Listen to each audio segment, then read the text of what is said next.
Halo, setiap hari kita kan dikelilingi sama media. Tapi, pernah nggak sih kita berhenti sejenak dan bertanya-tanya, apa sebenarnya yang lagi kita lihat? Gimana kalau ternyata semua yang kita lihat itu ada polanya? Ada semacam cetak biru tersembunyi yang sengaja dirancang dengan tujuan yang sangat spesifik.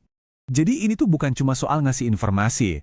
Media itu sebenarnya lagi merancang sebuah pengalaman yang sengaja dibuat buat mancing emosi dan respons psikologis tertentu dari kita, para penontonnya. Ini bukan teori konspirasi loh ya, anggap aja ini sebuah bahasa. Dan, oke, dalam 5 menit ke depan, kita bakal coba kasih kunci buat ngebongkar bahasa itu. Siap? Oke, pertama-tama kita bongkar dulu fondasinya. Gimana sih informasi itu disajiin, baik secara visual maupun strukturnya. Soalnya, seringkali cara kita ngelihat sesuatu itu sama pentingnya sama apa yang kita lihat. Coba diperhatiin baik-baik. Di kiri, halaman berita biasa kan? Nah, yang di kanan ini, peta panas, nunjukin kemana mata kita ngeliat. Lihat polanya? Itu bukan kebetulan loh. Para desainer nyebutnya segitiga emas perhatian. Mata kita itu otomatis gerak dari kiri atas, ke kanan, terus ke bawah. Makanya berita paling heboh hampir selalu ditaruh di situ. Dan ini nggak cuma soal tata letak, tapi juga soal struktur. Nah, teknik klasik ini, piramida terbalik, ini tuh ngejamin kita dapat inti beritanya, bahkan kalau kita cuma baca paragraf pertama. Efisien banget kan? Ini bukti nyata kalau media itu sengaja didesain buat ngikutin cara kita nyerap informasi dengan cepat. Sekarang kita udah tahu kemana harus lihat, yuk kita perhatiin apa yang sebenarnya ditulis dan gimana cara ngerangkainya. Coba dengerin deh kutipan dari Ed Sheeran ini. Rasanya personal banget kan? Kayak dia lagi ngomong langsung ke kita gitu. Nah ini dia kekuatan dari pemilihan kata yang terasa akrab dan tulus. Nah, perasaan yang barusan kita rasain itu ada namanya loh, personalisasi sintetis. Jadi media itu sengaja pakai bahasa yang santai, nyapa langsung, buat nyiptain ilusi kedekatan. Biar kita ngerasa punya hubungan pribadi sama mereka. Ini tuh cara yang ampuh banget buat bikin audiens jadi lebih terlibat.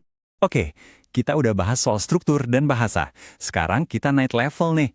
Gimana caranya media secara aktif ngebentuk cara kita mikir dan ngerasa? Coba dilihat pilihan kata di sini. Ini dari debat Brexit. Tim remain atau tetap pakainya bahasa yang hati-hati. Kemungkinan, bisa jadi. Nah sebaliknya, tim leave atau keluar jauh lebih tegas dan emosional. Akan menderita, pasti akan terjadi. Ini bukan sekedar beda gaya ngomong ya. Ini strategi framing yang sengaja dirancang buat nanamin rasa ragu di satu sisi dan rasa pasti atau bahkan rasa takut di sisi lain.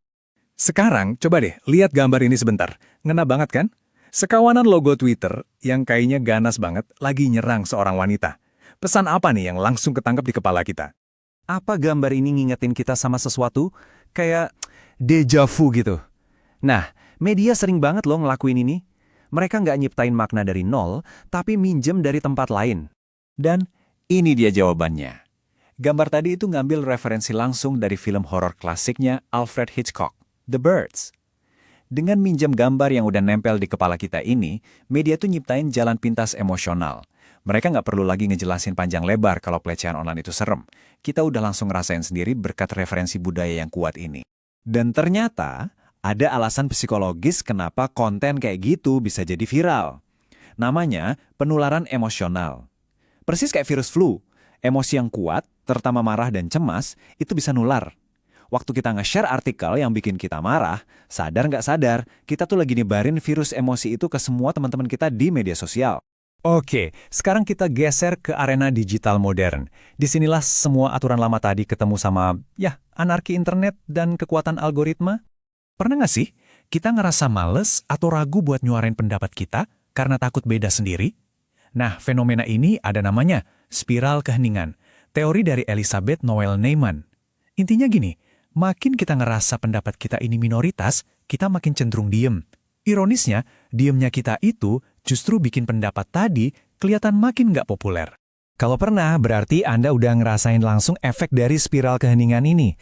Media sosial yang harusnya jadi tempat kita bebas ngomong, kadang-kadang malah bikin kita jadi nyensor diri sendiri. Tapi ya tentu aja, nggak semua orang milih diem. Di dunia digital, kita juga ketemu sama yang namanya troll.